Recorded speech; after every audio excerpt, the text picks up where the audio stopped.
ప్రజాపాలనలో భాగంగా ఈరోజు గాడిచెర్లపల్లి వార్డు సభలో పాల్గొనడం జరిగింది. ముఖ్యంగా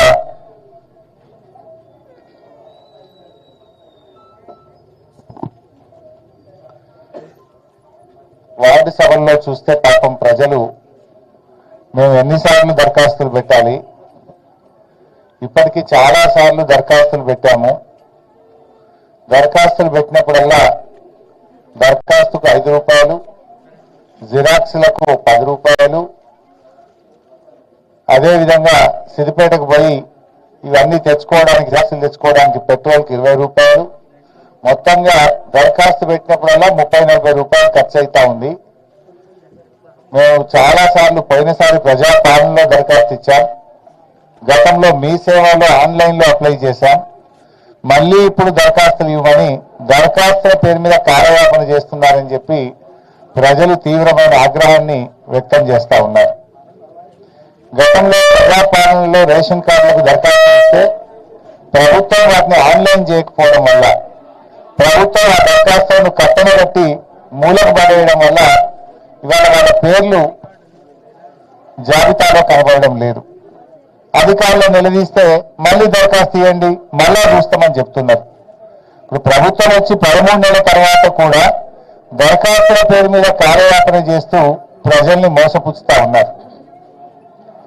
అబద్ధాల పునాదుల మీద అధికారంలోకి వచ్చిన కాంగ్రెస్ పార్టీ ఇవాళ ప్రభుత్వంలో పాలనలో కూడా అబద్ధాల పరంపరనే కొనసాగిస్తా ఉన్నారు.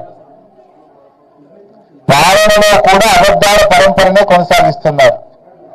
13 నెలలైన ప్రజలకు ఇచ్చిన హామీలు ఒక్కటి కూడా అమలుకు నోచుకోలేదు. అప్పుడేమో అందరికీ పరమాన్నం పెడతామన్నారు, ఇప్పుడు అడిగితే పంగనామాలు పెడుతున్నారు.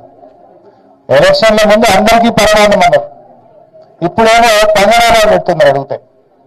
ఇది కాంగ్రెస్ తీరు. ముఖ్యంగా ఇవాళ నేను ఆశ్చర్యానికి లోనైనాను. చిన్న గ్రామం గాడిచెర్లపల్లి, చాలా చిన్న గ్రామము, ఇది మున్సిపల్లో భాగంగా ఉంటుంది. ముఖ్యమంత్రి రేవంత్ రెడ్డి ఏమో రుణమాఫీ అయ్యేపోయింది, ఇక అడిగేదే లేదు, మొత్తం అయ్యేపోయిందని చేతుల్లో ఆడుతుంది.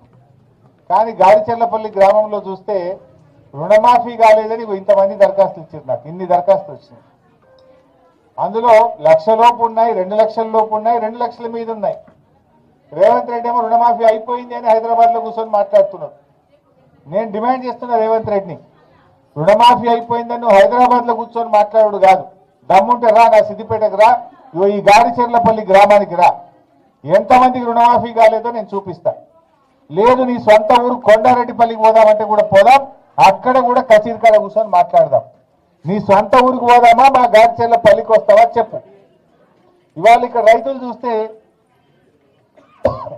ఉదాహరణకు కాసుల రాజు 1,34,000 రూపాయలు అప్పు తీసుకున్నా, నాకు ఇంతవరకు రుణమాఫీ కాలేదని ప్రజాపాలనలో దరఖాస్తు ఇచ్చాడు.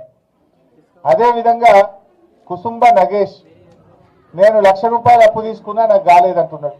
కుసుంబ రాజు 1,00,000 రూపాయలు, బాదన్న గారి పూజ 1,00,000 రూపాయలు, నరసింగరావు 47,000 రూపాయలు, ఏల్పుల రాములు 42,000 రూపాయలు.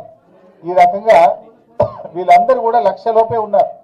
వీళ్ళకు కూడా ఈ రోజుకు రుణమాఫీ కాలేదని చెప్పి దరఖాస్తులు ఇస్తున్నారు.